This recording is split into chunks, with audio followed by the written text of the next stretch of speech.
Hi guys, welcome to Mumtaz vlogs. ఈరోజు మనం వంకాయ బజ్జీ ఎలా తయారు చేద్దామో చూద్దామండి. అందులో 50 గ్రామ్స్ అంటే ఒక 10 మిరపకాయలు తీసుకోండి, 10 or 15 కానీ.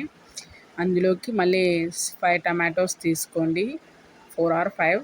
మేమైతే 5 తీసుకున్నాం, చిన్నవే కాబట్టి. అందులోకి 6 వంకాయలు వేసుకున్నామండి మేము. ఈ ఫుడ్ మేము ఏదైతే తీసుకుంటున్నామో ఇన్ని వంకాయలు ఇన్ని టమాటాలు అని చెప్పి అది అనేది 5 మెంబర్స్ సరిపోతుంది ఒక పూటకి. మేము 6 వంకాయలు వేసుకొని అందులోకి ఇప్పుడే పసుపు, ఉప్పు, ఒక పెద్ద గ్లాస్తో వాటర్, పెద్ద గ్లాస్ అంటే పెద్ద గ్లాస్ కాదు, పెద్ద గ్లాస్తో 3/4 గ్లాస్ వేయండి.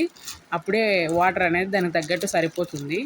మేము చేసే రెసిపీస్ చాలా సింపుల్గా ఉంటాయండి. పీజీలో ఉన్న వాళ్ళకి, వంటలు రాని వాళ్ళకి, కొంతమంది స్టూడెంట్స్ రూమ్స్ తీసుకొని ఉంటారు కదా, అట్లా వాళ్ళకైతే ఈజీగా ఉంటాయి. ఎంత ఈజీగా ఉంటాయో అంతే టేస్టీగా కూడా ఉంటాయండి వంటలు.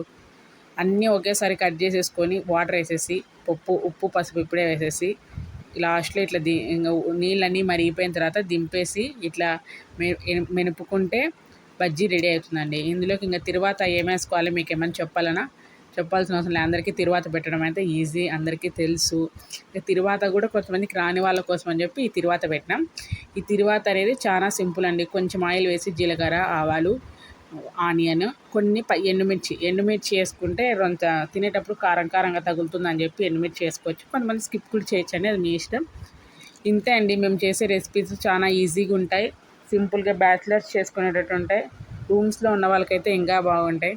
ఎంత చూడనీకి ఎంత ఈజీగా కనిపిస్తుందో అంతే టేస్టీగా ఉండండి. ఎంత సింపుల్ ఇంగ్రీడియంట్స్ వేసుకుంటే అంత టేస్టీగా ఉంటుంది. కావాలంటే ఒకసారి ట్రై చేసి కామెంట్స్లో కామెంట్ చేయండి, దాని కమెంట్కి రిప్లై ఇస్తాము.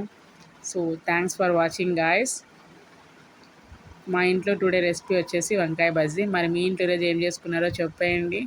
Bye guys, subscribe our channel. Bye guys, subscribe our channel Mumtaz vlogs.